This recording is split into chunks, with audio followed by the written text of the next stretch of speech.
Okay, all joking aside, though, or attempts at humor aside, I do hope you all have a good day, okay? I know there's a lot of pressure today. It's like, oh, people are happy and all that, but are they, though?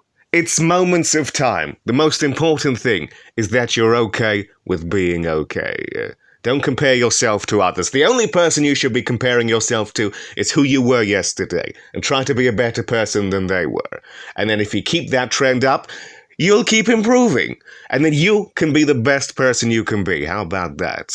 And then people will like that. I mean, I look back on myself and I'm like, I should have kicked that guy's ass. He had an ego on him, thinks he's better than everyone else. But the life and the world has a way of rounding you out.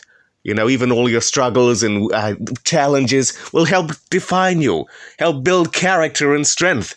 Internally and externally, perhaps. Who knows? Who knows? But, it doesn't matter. Whatever, just go with it.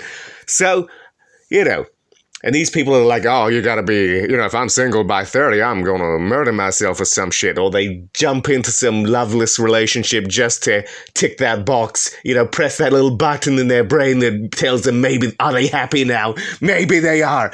Fuck all that noise. You've just gotta be comfortable with who you are, okay? Whether you're with someone or not. And even if you are with someone, who's to say it's going to be forever? Who knows? Enjoy the moment, okay? Some of my best relationships barely lasted a month. But the reason we liked it is because we lived in the moment. We didn't stress about the future being like, where's this heading? Are we going to get married? Are we going to have kids? It's like, no. We enjoyed it because then when it ended, we can look back. We weren't looking back thinking, what a waste of time that was. We invested all that time and it didn't pay off. We're like, no. We enjoyed it because we enjoyed the moment. It's just as time went on, we drifted further apart and realized, hey, we're not really each other, what we're looking for. And then it just ended on amicable terms.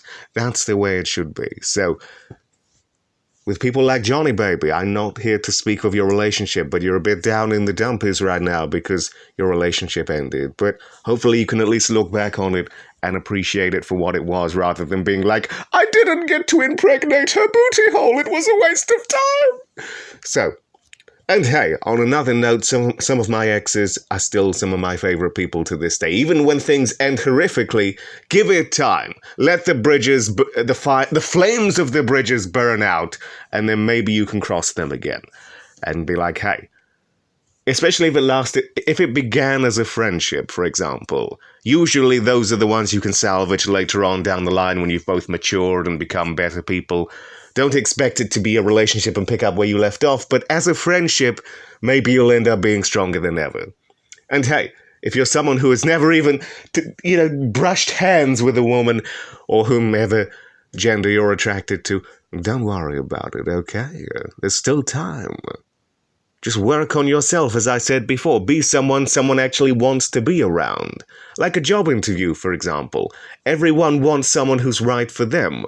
Don't think of it as what can they bring to me, or what can they do for me. Think of it as, what can I bring to this so it's mutually beneficial? Because everyone wants nice things, but what are you prepared to do to get those nice things? And I don't mean capture them and add them to your basement. Come on now. Be reasonable. If it doesn't work out after 2 dates, then you do that. But you don't start with that. You don't be like, hi, have you met my friend Chloroform? You're going to get along wonderfully. But yes,